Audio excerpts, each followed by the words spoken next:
Arsenal, well-placed sources today said they have just £40 million to spend this summer. Didn't spend a dollar in the current transfer window, or the January transfer window. What does that say to you, Liam? It says that the club aren't run for footballing reasons. And a lot of things were said when Arsene Wenger was manager about the way he was managing the budget and the way he was managing the squad, and he was protecting people above him. If that's true, the fact when did they move into the Emirates? 13 years ago, something like that. So they don't have a stadium to pay like Tottenham do. They don't have any kind of debt that I have any knowledge of that they can't say, do you know what, if we want to be ambitious as we say we are, we can go and spend, we can compete with your Chelseas and your Manchester Uniteds and your Manchester Cities. Now, Manchester City have a huge budget, but for me, Arsenal are losing players all the time on frees. They're not thinking in terms of their long-term strategy. Aaron Ramsey's the latest one who's going to go at the end of the season without recouping a transfer fee. For me, there's something very wrong with the way that football club's being run on a business level, and now it's affecting the club on a footballing level, which I don't think is fair on Unai Emery, because I don't think he went into that football club with all his promises of I'm going to play this way and I'm going to have this philosophy, and now you can see a frustration with him in that I think certain promises aren't being met at that football club. Yeah. Now, it could be more than that if he generates some funds, but is one of the problems there's not a lot of value in the squad. There's not much sell-on value. A lot of ageing players in that squad. Yeah. Not only that, their best assets are probably the ones they brought in. You know, but they played top dollar for Lacazette, Aubameyang. You know, I just think even Torreira, Guendouzi, you know, good find Guendouzi, you know, but where are the academy players at Arsenal? They used to bring them through. They used to get an opportunity to play. They don't even play now. Don't even play. We don't see them. They're all loaned out. You know, I just think that there's no long-term plan. There's no short-term plan, certainly, and there's no long-term plan there at Arsenal. They need to certainly dip into the transfer market. They've gone and got Denis Suarez at the football club. If there was one player they certainly didn't need, was Denis Suarez. Yeah, they needed a defender. They needed to go out and go all out for a centre-half or something. I mean, they didn't bring him in. So I don't know who's making the decisions. But is it sometimes, though, the players just aren't available? Yeah, but that's just a scattergun approach then, Jeff. It's like, well, there's no one available. Let's just bring in a body. There's Denis Suarez. They shouldn't do that. They should have a plan. We need these positions.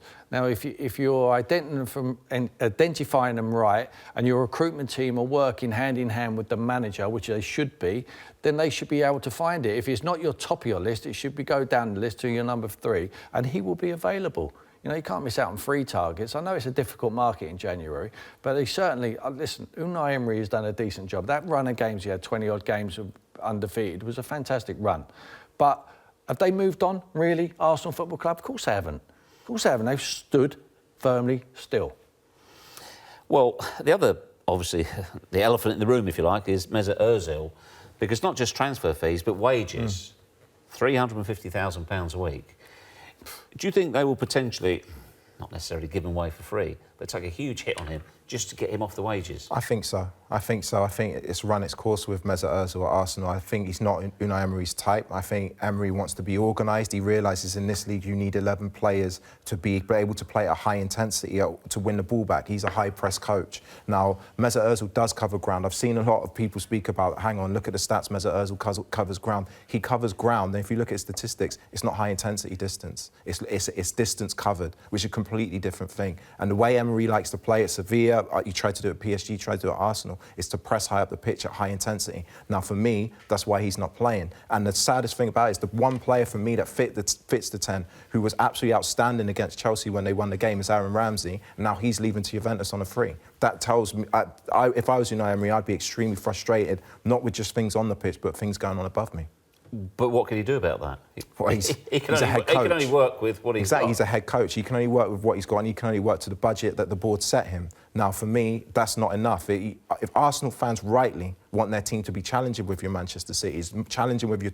Tottenham have overtaken them, and Tottenham have done it in a way where they haven't spent huge money, but like Tim says, they have a philosophy. They have a coach that is backed in terms of not just at first team level, throughout the academy, under 23s, under 18s, they all play Pochettino's way. I don't see that at Arsenal anymore. I don't see a clear, consistent way of playing. Under Wenger, they would go out. I thought they would at the end of his reign, they became disorganised. Defensively, they were poor. Now, Emery's tried to put that back together. But to do that, look at Liverpool. They go and sign the best goalkeeper they can sign. They sign Van Dijk. You need the right players to do that. And he doesn't have the tools at his disposal to put Arsenal to where the fans want them to be. Liverpool also sold big as well, 2 players, fat end of 250 million. Yeah. If you look at Suarez, Coutinho. Yeah, but they were on longer contracts.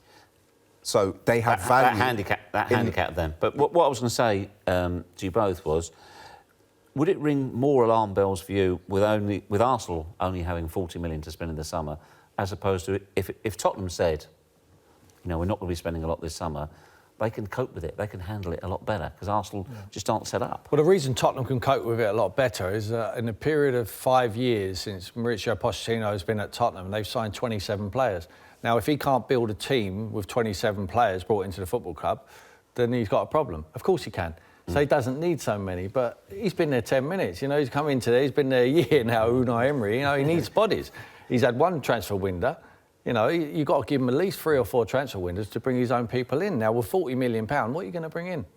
What are you going to bring in with any quality? I'm contradicting myself here. It's not always about how much you spend, Jeff, but it's about having the right scouting network. Now, they're going to lose Sven Misselstadt. I think he's just left. He was the sporting director. So they're going to have to find another sporting director. He's going to have to find another head of recruitment who he trusts to go and find the talent to bring in. Now, whether they're £5 million, like a Dele Alli, or a little fine, but he's got to bring him into play, like Tottenham did, left him there at MK Dons, then brought him in, then he hit the floor running, an England international after 18 months of coming into the club. Do you see that sort of transfer at Arsenal? We haven't seen it over the years. We haven't seen it at all.